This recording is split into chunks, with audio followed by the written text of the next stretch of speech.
Body scarification is a practice fairly common in Kenya, though practiced by some of minority tribes such as Turkana, Samburu, and Borana, to name a few. Nonetheless, with the advent of Christianity and Westernization, the practice seems to be fading away from Africa.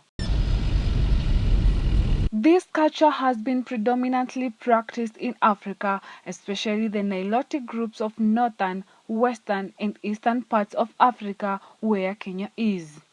In our inquest to discover the myths and beliefs behind tattooing, both in ancient and modern Africa, we land in Kikuyu Town, a small center in Kiambu County, where we are hosted by David Doll, 72, of South Sudanese origin. Doll came to Kenya in early 90s seeking medical support but ended up falling in love with the country and decided to stay permanently.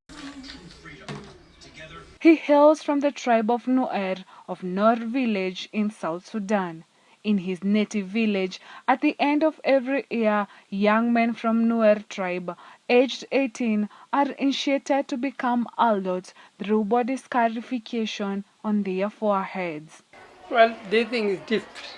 The marking is deep through. It does not stop only on the skin. It has gone down to the skull. This is why even if your skull is got, you will be identified. This person is from this group. The process of initiation is a painful one, but the young men were not expected to cry or even shed a tear. Crying was seen as a sign of weakness and cowardice. He says the initiation used to happen in open fields where young women would sing traditional songs to encourage these young men. It's a big thing when it is done. It has to be made sure that you are properly fed. You have to eat food, you know, meat, fish, drink milk, to replace the blood because you have lost blood. The elders in the village were the ones to scarify these young men.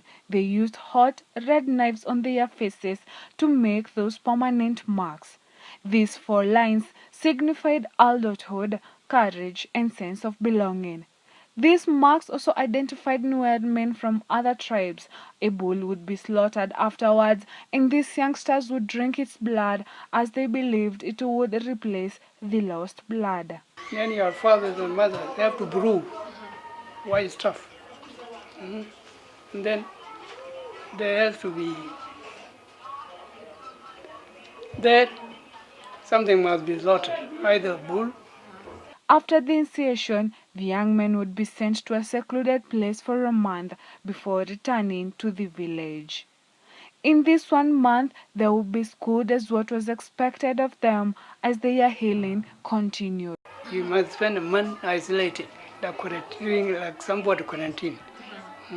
So you are being fed there. Once you come out, you mix with people. Then you are healed.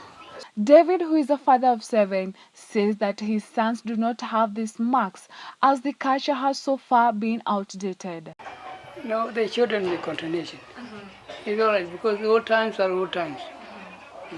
Uganda's Karamojong and Ethiopia's Surma and Bondi tribes are some of the Eastern African communities who still practice the scarification. Nonetheless, fears of contracting HIV swarms as the knives used conventionally are not disinfected. In the eyes of many, they're just but scars, but to the person, is a part of culture that signifies everything from beauty, sense of belonging, and adulthood.